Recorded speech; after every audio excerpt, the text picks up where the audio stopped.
Selama tahun 2018, kejahatan yang dilakukan oleh orang asing cukup meningkat. Sementara program pemberantasan premanisme dan narkotika masih menjadi prioritas jajaran Polda Bali di tahun 2019.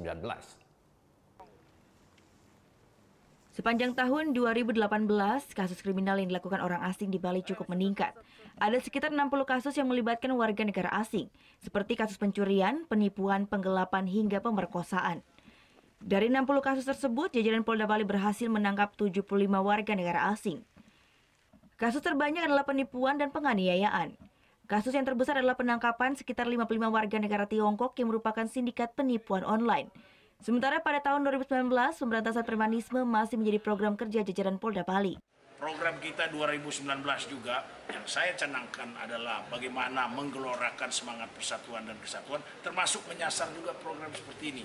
Termasuk menyasar juga kepada mereka-mereka tidak boleh dan tidak boleh saya izinkan di Pulau Bali ini untuk tetap atau akan comeback atau akan kembali untuk melakukan tindak pidana yang menyengsarakan rakyat kecil. Agar dicatat, apabila mereka menyengsarakan rakyat kecil akan berhadapan dengan saya dan jajaran saya tentunya.